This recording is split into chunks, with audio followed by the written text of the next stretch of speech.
Assalamualaikum warahmatullahi wabarakatuh. Alhamdulillah alladzi khalaqal mauta wal hayata liyabluwakum ayyukum ahsanu amala. Walhamdulillahi alladzi khalaqas samawati wal ard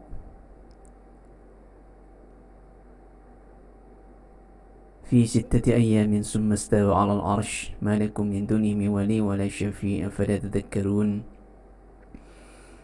أشهد أن لا إله إلا الله وحده لا شريك له وأشهد أن محمدا عبده ورسوله لا نبي ورسول بعده اللهم صل وسلم وبارك على نبينا محمد وعلى آله وأصحابه أجمعين أما بعد فيا عباد الله أوصيكم واتقوا الله فقد فاز المتقون.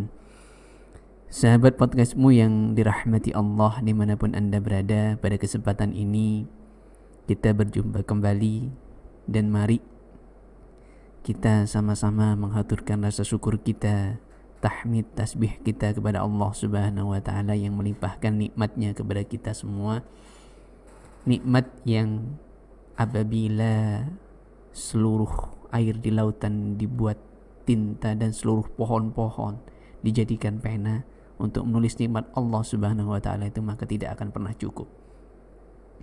Salawat dan salam mari kita sama-sama haturkan kepada Rasul kita Muhammad sallallahu alaihi wasallam sebagai bentuk terima kasih kita kepada Allah, kepada Rasul kita Muhammad sallallahu alaihi wasallam yang telah membawa risalah, yang telah menunjuki kebenaran, jalan Shiratal Mustaqim berupa ad-dinul Islam, sehingga kita bisa kembali kepada Allah Subhanahu wa Ta'ala dengan jalan yang selamat.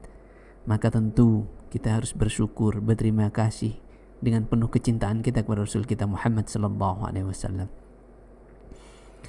Sahabat podcastmu dimanapun Anda berada, pada kesempatan ini saya akan menyampaikan tausiah untuk mengingatkan dan mendidik diri saya pribadi dan untuk panjenengan semuanya, bahwasanya kita perlu menegakkan agama Islam ini. Bahwasanya kita perlu menegakkan agama Allah ini. Seruan Allah dalam surat Al-Imran ayat 104, A'udzubillahi minasyaitonir rajim. Bismillahirrahmanirrahim. Waltakum minkum ummatun yad'una ilal khair wa ya'muruna bil ma'ruf wa yanhauna 'anil munkar wa ulaika humul muflihun. Maka Allah memberikan peluang, memberikan seruan kepada kita sebagai umatnya, yaitu umat manusia yang beragama Islam, yang mengatakan waltakum minkum, hendaklah di antara kalian itu ada, ya, ummatu yada'un, umat yada'una ilal khair, yang menyeru kepada kebaikan, wa ya'muruna bil ma'ruf, memerintahkan yang ma'ruf, wa yanhauna 'anil munkar, dan mencegah kemungkaran, wa ulaika humul muflihun, dan mereka itulah orang-orang yang beruntung. Di ayat lain Allah mengatakan, A'udzubillahi minasyaitonir rajim. Bismillahirrahmanirrahim. In tansurullaha yansurkum wa yutsabbit aqdamakum. Tolonglah Allah, tolonglah agama Allah, yansurkum, maka Allah pasti akan menolong dirimu semuanya. Wa yansurkum wa yutsabbit aqdamakum, maka Allah akan menegakkan kedudukanmu di muka bumi dan tentu juga di akhirat. Wa yusabbit aqdamakum. In tansurullaha yansurkum wa yusabbit aqdamakum. Maka mari kita berlomba-lomba sebagai umat Islam menjadi umat yang menegakkan agama Allah, umat yang menolong atas tegaknya agama Allah. Bagaimana menegakkan agama Allah itu, dan siapa yang bisa menegakkan agama Allah itu? Maka umat yang menegakkan agama Allah itu adalah umat yang bertakwa kepada Allah Subhanahu wa Ta'ala. Apa cirinya? Tadi, yada'una ilal khair, yaitu orang yang menyeru kepada kebaikan. Wa ya'muruna bil ma'ruf, mencegah kemungkaran, memerintahkan yang ma'ruf. wa yanhauna 'anil munkar, dan mencegah kemungkaran. Itu tadi. Jadi parameter orang yang berjalan dengan menegakkan agama Allah yaitu adalah orang yang beramar ma'ruf nahi mungkar. Yaitu orang yang memerintahkan berbuat ma'ruf, berlomba-lomba yada'un ilal khair, mengajak kebaikan dan menegakkan yang ma'ruf, kemudian mencegah kemungkaran. Nah, setidaknya ada 5 cara bagi kita sebagai orang yang bertakwa untuk menegakkan, untuk beramar ma'ruf. Kita pisah menjadi 2. Yang pertama beramar ma'ruf, yang kedua nahi mungkar. Karena sesungguhnya takwa itu didirikan atas 2 landasan. Yang pertama adalah landasan ketaatan totalitas terhadap perintah. Dan yang kedua landasan sekuat tenaga menjauhi larangan. Itulah landasan daripada takwa kepada Allah Subhanahu wa taala, atau pilar takwa. Pilar takwa kepada Allah Subhanahu wa taala itu ada 2. Yang pertama adalah pilar sekuat tenaga menjalankan perintah Allah Subhanahu wa taala, taat terhadap perintah Allah Subhanahu wa taala dan Rasulnya, dan sekuat tenaga menjauhi larangan Allah Subhanahu wa taala dan Rasulnya, atau dengan kata lain beramar ma'ruf nahi mungkar. Amar ma'ruf memerintahkan yang ma'ruf, nahi mungkar mencegah yang mungkar. Nah, untuk beramar ma'ruf ada satu cara yang paling dahsyat. Cara yang paling dahsyat dalam beramar ma'ruf yang pertama adalah tentu dengan keteladanan. Dengan keteladanan. Percuma atau nonsen orang berkowar-kowar menyeru kebaikan padahal dirinya sendiri jauh dari kebaikan. Itu mustahil dilakukan. Mustahil dilakukan. Banyak akan timbul persepsi di masyarakat, yaitu kalau ulama adalah ulama yang jarkoni, kalau guru yang jarkoni, kalau ustadz yang jarkoni, iso ngajar gak iso ngelakoni. Maka kunci yang pertama adalah dalam beramar ma'ruf adalah keteladanan, memberikan keteladanan. Sebagaimana dalam Al-Ahzab ayat 21 surat ke-32 yang berbunyi laqad kana lakum fi rasulillahi uswatun hasanah. Ya, liman kana yarjullaha wal yawmal akhir wa dzakarallaha katsira. Jadi Rasul itu menegakkan amar ma'ruf itu dengan keteladanan yang ada pada dirinya. Yang ada pada dirinya. Bagaimana dia merawat Yahudi buta, memberikan makan. Bahkan Yahudi buta itu tidak taunya setelah Rasul sudah meninggal dunia, setelah Rasul sudah wafat. Nah, yang kedua nahi mungkar. Ya, nahi mungkar. Nahi mungkar itu adalah sekuat tenaga menjauhkan diri kita dari kemaksiatan dan mengajak sekeliling kita jauh dari kemaksiatan. Kalau dalam surat Al-Imran ayat 135 itu bunyinya begini. A'udzubillahi minasyaitonirrajim. Bismillahirrahmanirrahim. Wa idza fa'alu fahishatan aw dhalamu anfusahum dzakarallaha fastaghfiru lidzunubihim wa may yaghfiru dzunuba illa Allah. Apabila seseorang itu ingin melakukan perbuatan fahisyah, artinya fahisyah itu perbuatan yang buruk yang dapat merugikan orang lain juga.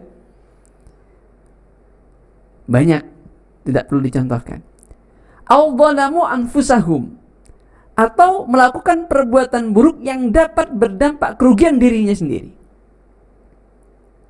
Dzakarullah, kemudian karena dia bertakwa maka dia ingat Allah kemudian mengurungkannya. Fastaghfaru lidzunubihim, kemudian dia beristighfar kepada Allah Subhanahu wa taala. Wa may yaghfiru dzunuba illa Allah, maka tidak akan ada yang dapat mengampuni dosa selain daripada Allah Subhanahu wa taala. Maka dengan yang pertama tadi memberikan keteladanan, yang kedua adalah senantiasa dzikrullah, kemudian mengingat sesuatu Allah ketika kita ingin melaksanakan perbuatan yang buruk. Maka kunci nahi mungkar adalah dzikrullah fastaghfaru lidzunubihim. Ketika ingin melaksanakan perbuatan yang mungkar atau melihat perbuatan yang mungkar, dia ingat kepada Allah, kemudian fastaghfaru lidzunubihim. Kemudian yang ketiga adalah mengedepankan akhlak. Jadi menegakkan agama yang pertama adalah amar ma'ruf, yang kedua nahi mungkar, dan yang ketiga adalah mengedepankan akhlak. Rasul Muhammad sallallahu alaihi wasallam bersabda bahwasanya innama bu'istu litammima makarimal akhlak. Maka Rasul itu diutus ke muka bumi ini dalam menyempurnakan akhlak. Nah, beda akhlak dengan adat. Kita akhlakul karimah yang dicontohkan oleh Rasul kadang-kadang juga bertentangan dengan adat. Nah, akhlak yang bertentangan dengan adat tapi dicontohkan oleh Rasul, maka akhlak yang dicontohkan oleh Rasul itu yang benar. Tetapi kalau adat itu akhlak atau sopan santun yang ada di adat tidak bertentangan terhadap ajaran Islam atau syariat yang dicontohkan Rasul, maka boleh dilaksanakan. Maka caranya adalah mengedepankan akhlak. Akhlak yang terpenting itu sebenarnya satu, kejujuran. Itu adalah akhlak yang paling penting. Dan yang kedua adalah peduli sosial. Kejujuran dan peduli sosial. Nah, dua akhlak ini kalau dipelihara betul oleh umat Islam, maka niscaya agama ini akan tegak. Itu yang ketiga. Kemudian yang keempat, membudayakan tabayyun dan menghilangkan atau mengurangi justifikasi. Kita di abad sekarang ini mudah sekali menjustifikasi, tetapi sangat lemah dalam tabayyun. Ketika ada info-info yang tidak benar, maka kita seringkali menjustifikasi dan menghilangkan budaya tabayyun. Maka tabayyun itu menjadi penting sebagai fondasi daripada akhlak kita kepada sesama kita. Dan yang kelima adalah berkeadilan sosial. Jadi Islam mengajarkan dalam rukunnya yang ketiga, yaitu berzakat. Dalam surat At-Taubah dikatakan bahwasanya kita wajib mengeluarkan zakat dengan kriteria tersebut. Dalam surat Al-Baqarah juga sama. Maka Islam mengajarkan kita untuk peduli sosial dan berkeadilan sosial. Ketika kita melihat tetangga kita melihat saudara kita sesama muslim, atau saudara kita yang non-muslim, saudara sebangsa yang ketika dalam keadaan kesusahan, kita wajib peduli kepada mereka. Maka Islam mengajarkan kita berkeadilan sosial.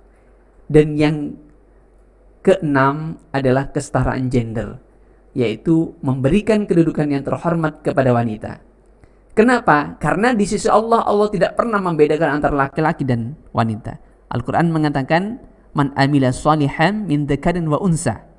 Jadi siapa yang beramal soleh, man amila amalan sholihan min dzakarin wa unsa, baik laki-laki maupun perempuan, tidak dibedakan. Falanuhyiyannahu hayatan thayyibah, maka Allah akan berikan kehidupan yang baik.